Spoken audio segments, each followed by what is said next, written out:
नमस्कार। आज के वेदांत दर्पण एपिसोड नंबर 23 में आप सभी का स्वागत है। मैं स्वागत करूंगी आज के इस कार्यक्रम में जो स्पीकर है वेदांत दर्पण के ऋषि काशी से जुड़ते हैं वो श्री गौतम सर को स्वागत है सर। Thank you. सर आज का ये टॉपिक मैंने सोचा कि हम लोग वेदांत दर्पण पर अलग अलग विषयों पर बात करते हैं जो वेदांत के साथ में जिनका कनेक्शन है, जो रिलेटेड टॉपिक्स है या आसपास है या जीवन इस प्रकार से। मुझे न जाने सर लग रहा है कि आज के इस प्रगतिशील युग में अपने देश के ऊपर कुछ हम लोग अगर इंडिया का जो आ, इंडिया का फ्यूचर या भारत के ऊपर हम लोग अगर कुछ रखें इस तरह की, क्योंकि सर वेदांत वेद ये मुनि ऋषियों से, ये हमारे भारतीय सनातन संस्कृति की ही चीज है, ये कोई और देश में नहीं है। हालांकि G20 समिट में सरकार ने ये बोला और हम लोग ये बोल भी रहे हैं, one earth one planet one family. हम एक परिवार है, पूरा एक जो ये पृथ्वी एक परिवार हमारी वो है, बिल्कुल है। और हम लोगों के पास अतिथि देवो भव, India is incredible in all aspects. पर भारतीय संस्कृति में विज्ञान भी पहले था। और ये जो कार्यक्रम है हम लोगों का वेदांत दर्पण, वेदांत भी भारत भूमि से ही आई। पर भारत की उन्नति केवल सर रास्ते बनाना या हॉस्पिटल्स तैयार करना या अर्थव्यवस्था को और हम उन्नति करना ये जरूरी भी है, नहीं होता तो नहीं। हम लोग इसको आ, ये भी बहुत जरूरी है, मैं बिल्कुल मानती हूँ इसको। लेकिन साथ साथ जो हमारा कला है, भारतीय कला संस्कृति और भारत का जो ये धर्म, मेन थिंग इज धर्म जो हमें धारण कर रही है, इस पर पहले भारतवर्ष को सर सोने की चिड़िया कहा जाता था। इसलिए कहा जाता, क्यों कहा जाता था? क्योंकि वी वेर ऑलरेडी रिच, हम बने हुए हैं। लेकिन आज के इस प्रगतिशील युग में न जाने, मुझे लगता है कहीं पर भी अपने अस्तित्व को, भारत को और ज्यादा याद करने की आवश्यकता है। और हम भारतवासियों को और उस पर चलना बहुत जरूरी है। जबकि हम विदेशों का अनुकरण करते हैं, उनके अच्छाइयों को हम ले, बिल्कुल उनकी प्रगति जो है या अच्छाइयों को हम ले, पर जो ऑलरेडी हमारे तिजोरी में है, हमारे साथ में है, हम पैदा ही हुए हैं उस जीन्स के साथ में, उसको हम जितना से ज्यादा उसकी हम चर्चा करेंगे, मुझे लगता है सर भारत की उन्नति उसी से है, सबसे ज्यादा उन्नति। Because we are traditionally rich in art, in culture and in the religion. तो सर इस पर आप कृपया बोले कि वेदांत इस भारत भूमि की ही चीज है और भारतवर्ष को आगे आने के लिए और किस प्रकार से धर्म के पथ पर चलकर आगे आना पड़ेगा।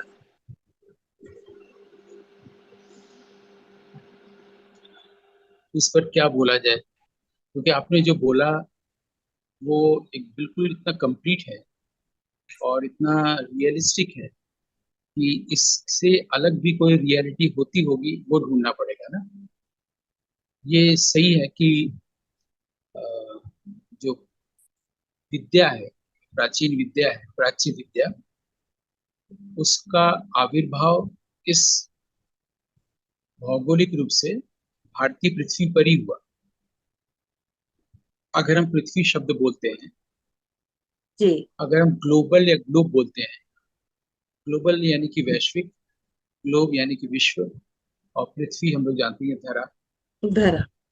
कोई एक शब्द ले तो पृथ्वी का जो वो अंश जिसको हम लोग भारतवर्ष कहते हैं, जो काफी छोटा हो गया है, पहले भारतवर्ष बहुत बड़ा था। जी। तो ये भारतीय पृथ्वी पर इस ज्ञान का उदय होना, इस विद्या का उदय होना, ये विश्व के लिए बहुत बड़ी एक उपहार और धरोहर दोनों रहे, बिल्कुल। है ना। और संजोग की बात है कि अ, विद्या का जो प्रकाश है, सूरज है, वो पूरी दुनिया में एशियाई देश यानी कि भारत से उदय हुआ, पूरब से। और फिजिकली सूरज जो है वो पूरब से उदय होता है। जी। तो जो फिजिकल सन है वो भी पूरब से हो रहा है पूरे वर्ल्ड में।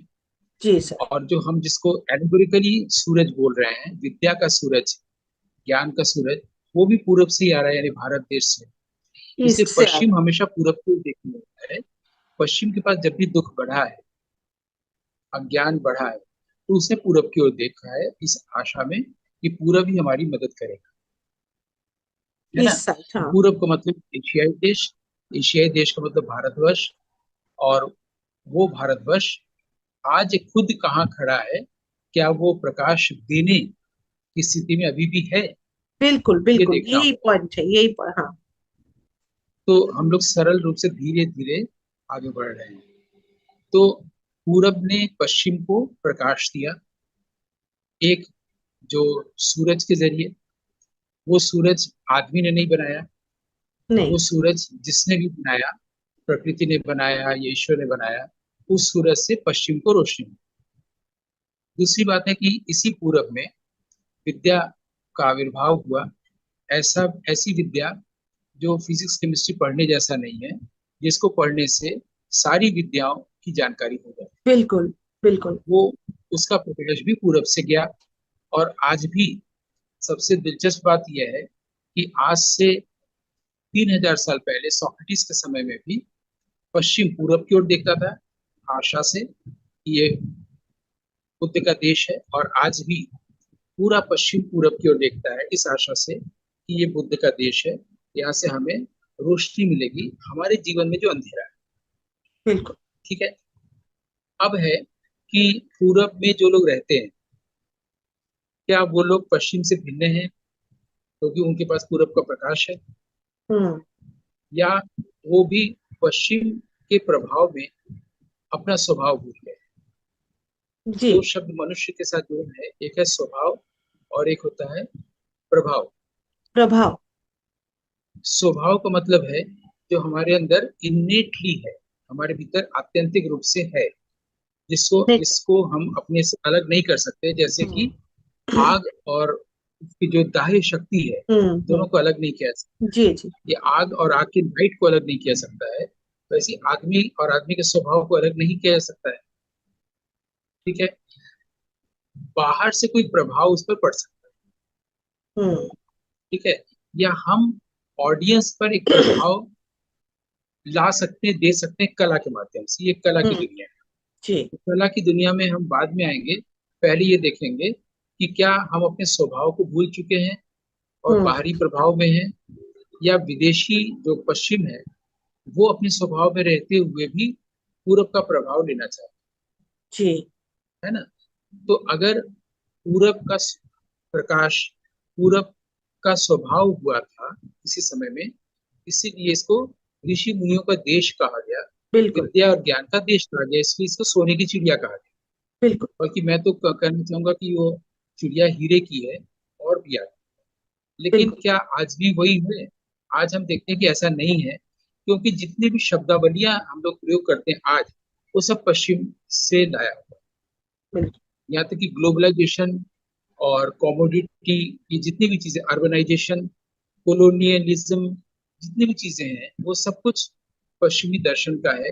यहाँ तक कि एक्सियोलॉजिकल, अगर हम एनालिसिस करते हैं इसको, एक्सियोलॉजिकल एग्जामिनेशन बोलते हैं, जो आपने विषय उठाया है कि जीवन मूल्यों की पड़ताल, हम्म। जीवन मूल्यों का विश्लेषण, तो इसको फिलोसॉफी में एक्सियोलॉजिकल एनालिसिस ओके। बोलते हैं।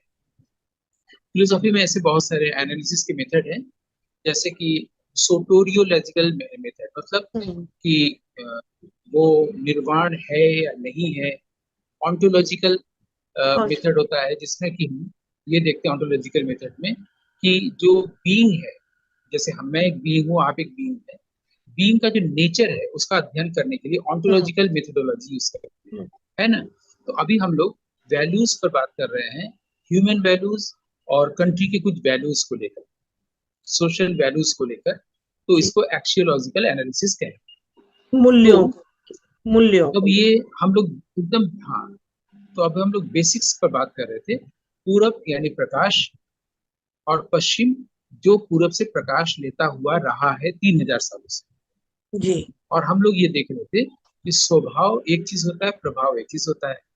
नेक्स्ट स्टेप है कि क्या पूरब में जो प्रकाशित हुआ ज्ञान के स्तर पर, वो यहाँ के लोगों का स्वभाव बना। हम्म। तो इसका बिल्कुल। उत्तर ये है कि हाँ, स्वभाव बना, तभी इसे ऋषि मुनियों का देश कहा गया। दूसरी तरफ हम लोगों ने देखा, जैसे ही ये मेटेरियलिस्टिक रूप से आगे बढ़ा, राज्य, राजा, चढ़ाई, आक्रमण, आर्यों का आना, दूसरे देशों के लोगों का आना, आतताइयों का आना, वहां से हम लोग उस जगह से हट गए जिसको हम लोग अभी ज्ञान और का प्रकाश कह रहे हैं। जी।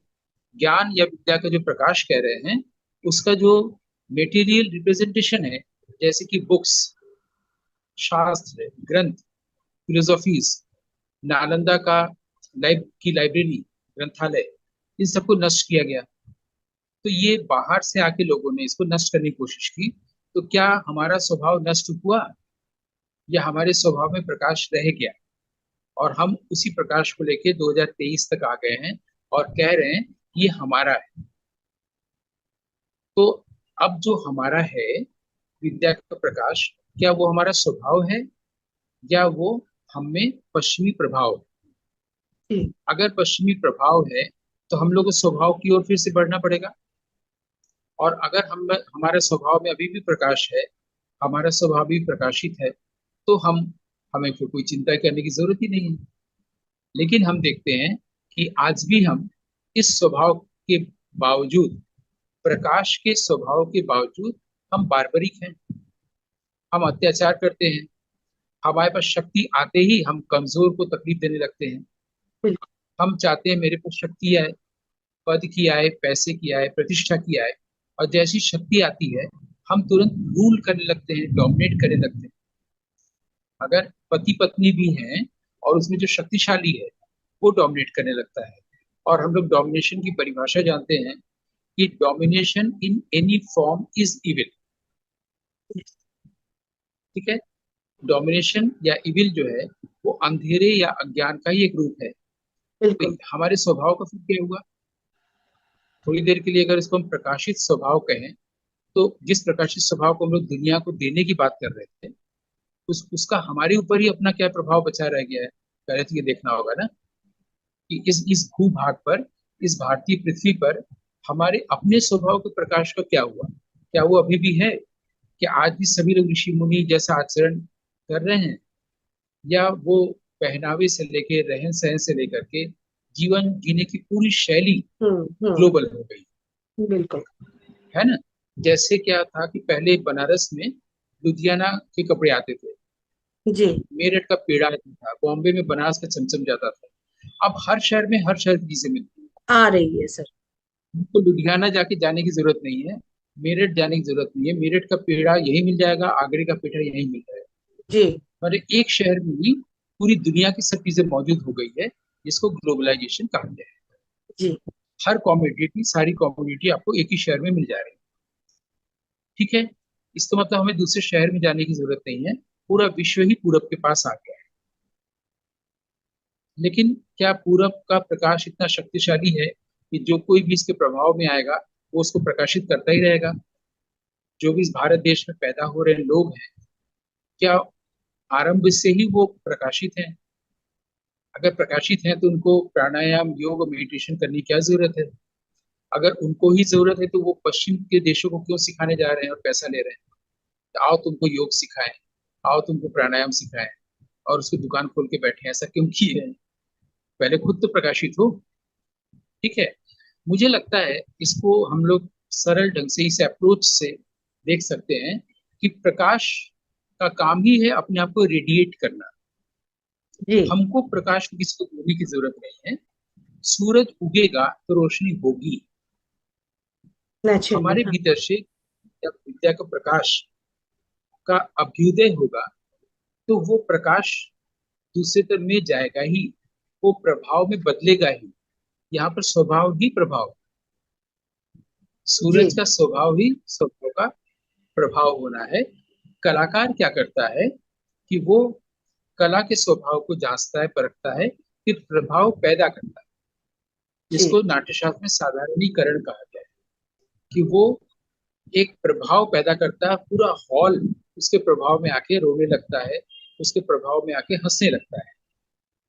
तो हम लोग कला का सहारा भी ले सकते हैं कि अगर कला में ये गुण है कि हम पूरे हॉल को प्रभावित कर सके, तो फिर कला से ही हम लोग ये चीज भी सीख सकते हैं कि कैसे हम अपने प्रकाश से पूरी दुनिया को प्रभावित कर दें। बिल्कुल। ठीक है। ठीक उसी तरह से विज्ञान है। विज्ञान का भी काम ये है कि जो कुछ भी हम लोग अ, अध्यात्म के स्तर पर, गोपन स्तर पर, हिडन स्तर पर, ऑकल्ट लेवल पर फील करते हैं ईश्वर को, उसको इम्पिरिकली प्रूफ करके भी दिखाएं। ये तो विज्ञान है। जो बिल्कुल। सेंसेस से हम प्रूव कर सके, जैसे कि अभी विश्व भर के वैज्ञानिक प्रूफ करने में लगे हैं कि भारत में प्रकाश के बारे में जो कुछ कहा गया है, जो ऑकल्ट फिलोसॉफी है, उसको ऑकल्ट साइंस में बदला जाए। तो ओके। इसके लिए क्वांटम मैकेनिक्स आया, और उसमें हाइजेनबर्ग वगैरह, नील्स बोर, ये सब लोग आए। और हाइजेनबर्ग ने बहुत अच्छी किताब लिखी है, फिजिक्स एंड फिलोसॉफी। और वो लोग फिर ग्लोब से भी और आगे होते चले जा रहे हैं। वो ग्लोबल की जगह पर यूनिवर्सल होते चले जा रहे हैं। उनको लग रहा है जहां तक हम पृथ्वी को देख रहे हैं, वहीं तक हमारे वाइब्रेशंस नहीं है, पर उसके आगे भी है, एंटायर कॉस्मोस है, एंटायर स्पेस है। हम लोग स्पेस यात्रा, चंद्रयान, ये सब वगैरह को देखते हैं, लेकिन हम लोग उसके आगे भी देख रहे हैं कि बहुत सारे वर्ल्ड्स हैं। पॉल डेविस की किताब है, वो है अदर वर्ल्ड्स। अदर वर्ल्ड सच। मैंने सिर्फ एक वर्ल्ड की बात नहीं है, अदर वर्ल्ड्स की बात है ना। जी। जी। तो अदर वर्ल्ड्स की अगर बात हो रही है, मतलब ये कम्युनिटी दैट और एनीथिंग नॉट एनीथिंग, क्योंकि नेटवर्क की प्रॉब्लम है या बारिश हो रही है। तो अगर सारी बातें कम्युनिकेट हो रही तो अच्छी बात है।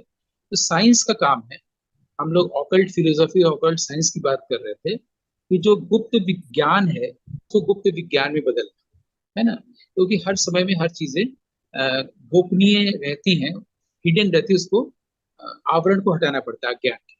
अगर आप नाट्यशास्त्र में भी देखें तो उसका जो आखिरी अध्याय है 37वां, उसका नाम है गुह्य तत्व कथन अध्याय। मैंने गुह्य तत्व कहा गया है हम्म। जिसको सबको, सबके लिए जो नहीं है। इसी 37वें अध्याय को 36वें अध्याय में मर्ज कर दिया गया है, जो सबके पढ़ने के लिए नहीं। ऐसी भारत के बाहर थियोसॉफी की जब स्थापना हुई थी जी। मैडम ब्लॉवर्सकी के द्वारा, तो मैडम ब्लॉवर्सकी, C.W. लेडबीटर ने जो ऑकल्ट ज्ञान की बात की थी, वो एक तरह का साइंस था। वेदांत की स्थापना की थी। वेदांत अपने आप में विज्ञान। अब देखना यह है कि हम विज्ञान किसे कहते हैं।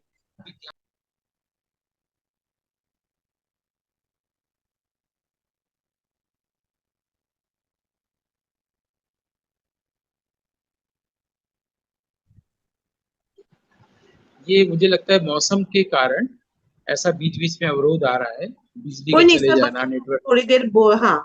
ठीक है। हाँ, तो हम लोग के पास अभी भी जो 10 मिनट का समय है, उसमें हम लोग इसे बिल्कुल स्पष्ट कर ले कि ग्लोबलाइजेशन का क्या मतलब है, पूरब पश्चिम को विद्या का प्रकाश दे पा रहा है कि नहीं। उसमें सबसे आसान चीज तक हम लोग पहुंच गए थे कि वेदांत अपने आप में विज्ञान जी। है। इसलिए वैदिक ऋषियों ने विज्ञान और कला का अन्वेषण किया। हमारे समझना ये होगा कि हम लोग विज्ञान से क्या समझते हैं। हम लोग जो 20वीं शताब्दी में बड़े हुए हैं फिजिक्स केमिस्ट्री पढ़कर, उसमें विज्ञान का मतलब ये समझते हैं कि जो कुछ भी इंपेरिकली हम लोग देख सके और दिखा सके, वही विज्ञान है। जी। बिल्कुल। हाँ। भारत में विज्ञान का ये मतलब नहीं रहा। हम्म। अगर हम वैदिक समय के विज्ञान में जाएं, उस समय की मैथमेटिक्स को देखें, उस समय की ज्योमेट्री को देखें, उस समय की कॉस्मोलॉजी को देखें या कॉस्मोजेनी को देखें, तो हम लोग देखेंगे वो विज्ञान किसी और चीज को कह रहे हैं। वो विज्ञान उसे कह रहे हैं कि मनुष्य जिसे अनुभूत करता है वो विज्ञान। हम्म। सब कुछ मनुष्य के कॉन्शियसनेस में जो कुछ भी प्रूफ हो रहा है वो विज्ञान है। वो विज्ञान है। अगर कॉन्शियसनेस में नहीं है कोई चीज, तो वो चीज एग्जिस्ट ही नहीं करता है। हम्म।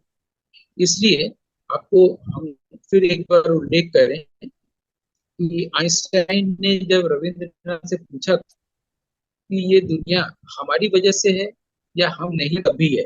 हम्म। ये आइंस्टाइन ने रविन्द्रनाथ से बोला, पूछा था कि ये दुनिया हमारे बिना भी है, हमारे बावजूद। तो जी। रविंद्रनाथ ने कहा था कि द यूनिवर्सल पर्सनैलिटी ऑफ,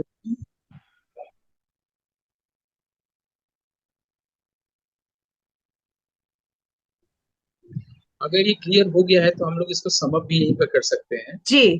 जी। अगर आप इससे बड़ी बात है क्लैरिटी है कि नहीं। क्लैरिटी हम लोग के पास यही हुई कि प्रकाश सबसे पहले हमारे पास होना है, मनुष्य से समाज बनता है, समाज से देश बनता है, और हमारी सबसे पहली जो जिम्मेदारी है वो है कि प्रकाश को पहले अपने अंदर अनुभव करें और फिर पूरी दुनिया को प्रकाशित करें।